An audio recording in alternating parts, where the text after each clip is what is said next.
Hello, and welcome to Zap the Gender Pay Gap, the podcast series where we expose the elephant in the room. The elephant's name, the gender pay gap. I am coming to you from Memphis, Tennessee, located on the banks of the mighty Mississippi River. Nestled in the southwest corner of the state, Memphis is home to the blues, barbecue, and so much more.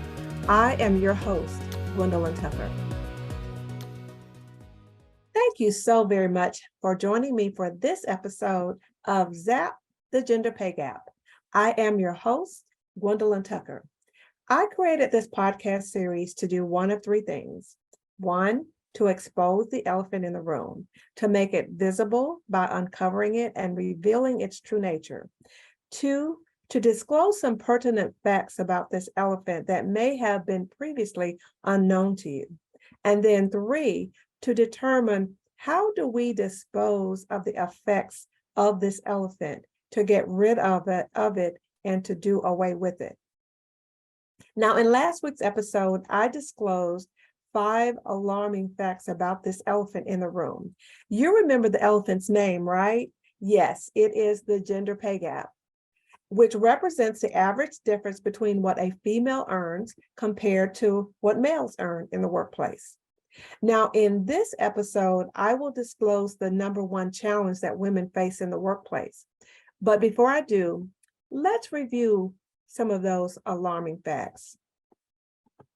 Do you remember I shared with you about Dragnet, that radio show that started in 1949, and it then became a TV series in 1951, where Jack Webb starred as Sergeant Joe Friday? And what he would say is, all we want are the facts, ma'am. All we know are the facts, ma'am.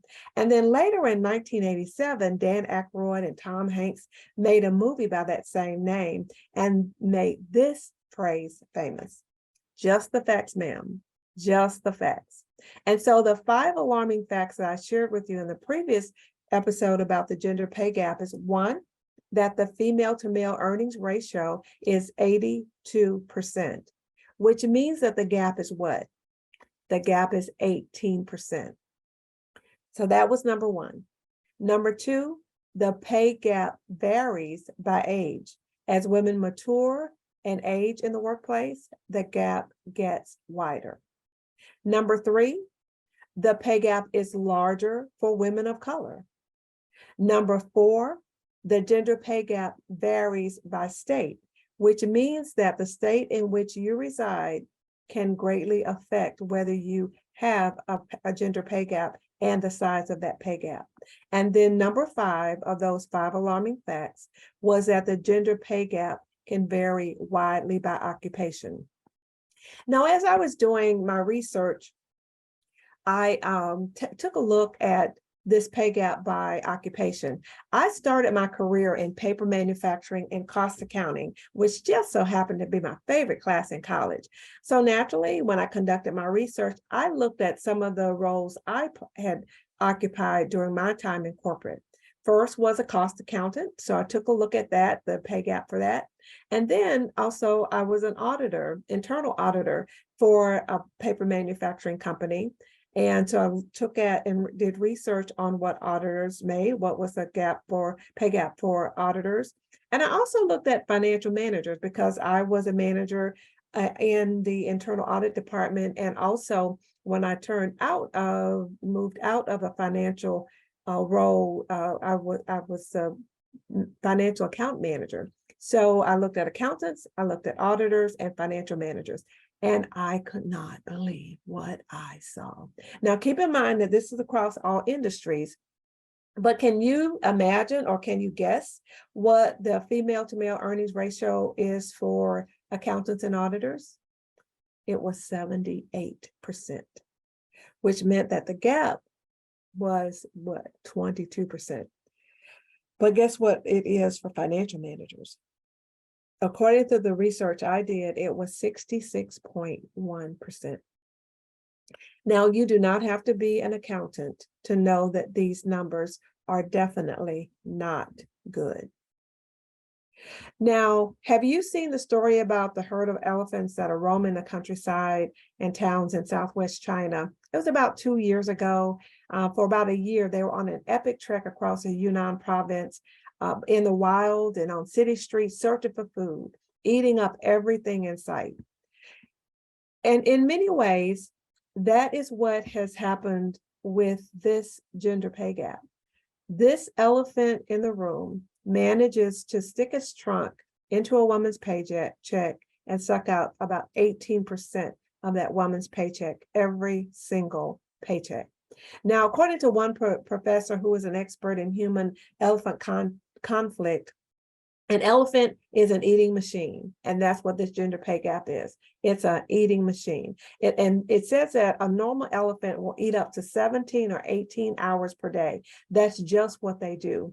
And that is what this elephant is doing. This gender pay gap is causing this gender pay gap in a woman's pay.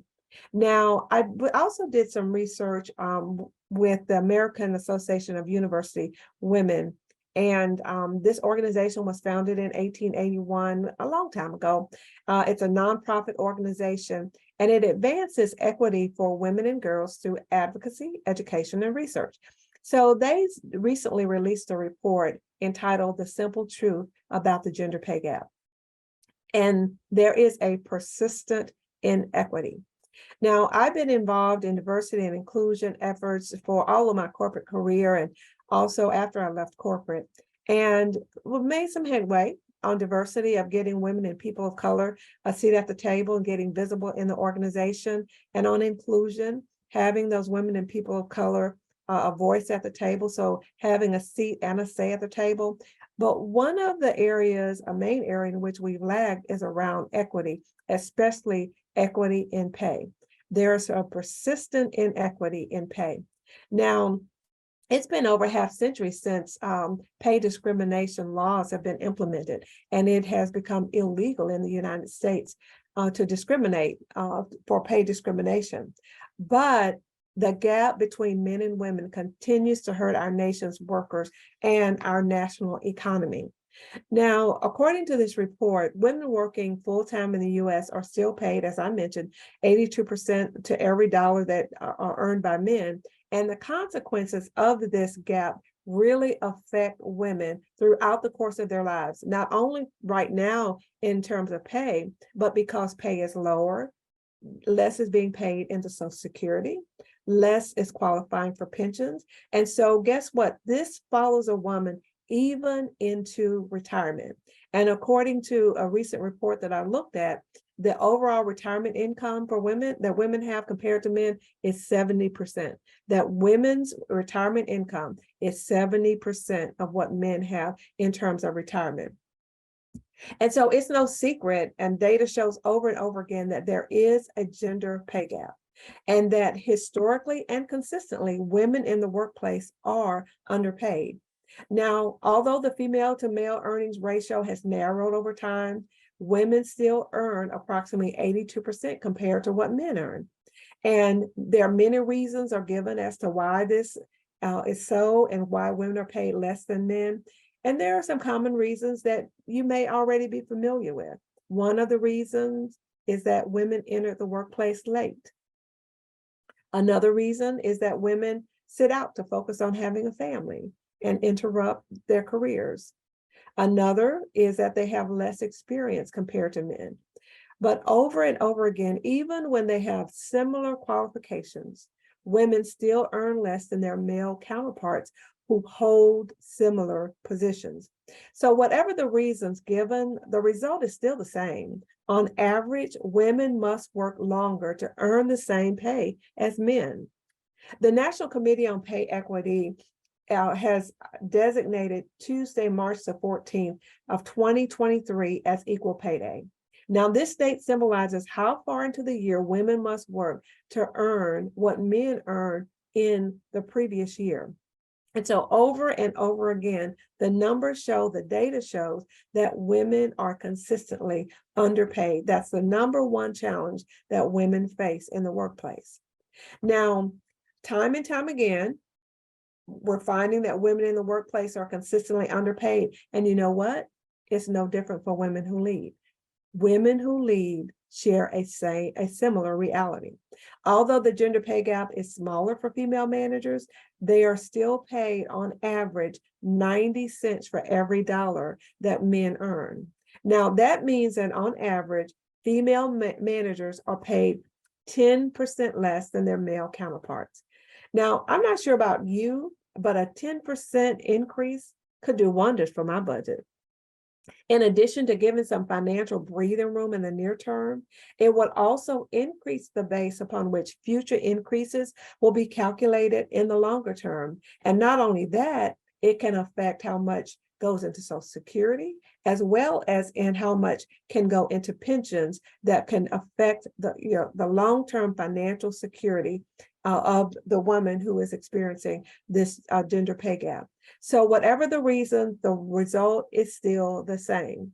On average, women are underpaid and earn less than men, and they must work longer to earn the same pay as men.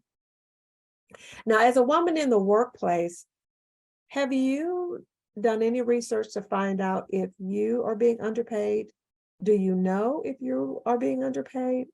Now, if you don't know, there is a way to find out. Now, now, I'm not proposing that you ask your male counterparts what they earn, nor am I urging you to confront your boss, at least not yet. But I am proposing that you conduct some research, kind of like Sherlock Holmes, to do some research and find out if you're being underpaid. You may not be able to determine if you're underpaid relative to your male coworkers, but you can determine if you're being underpaid relative to your position in your company's compensation structure. So how do you do that? You do that in a series of steps starting from where you are. Now, if you're in a woman in the workplace or you know someone who is, this information is probably very alarming to you. Now, today I have disclosed the number one challenge that women face in the workplace, that women are consistently underpaid. Now, to find out if you're caught in the gender pay gap and how to get out, I have written an ebook that you can download. So just click on the link below to download the number one challenge women face in the corporate workplace. With this information, you can find out if you're caught in the gender pay gap, but you can also find out how to get out. Now, in the next episode, I will disclose how being underpaid creates havoc in a woman's financial security, not only in the short term, but also in the long term. So please download my ebook, Underpaid, the number one challenge women face in the workplace, to find out if you're caught in the gender pay gap, but more importantly, find out how to get out.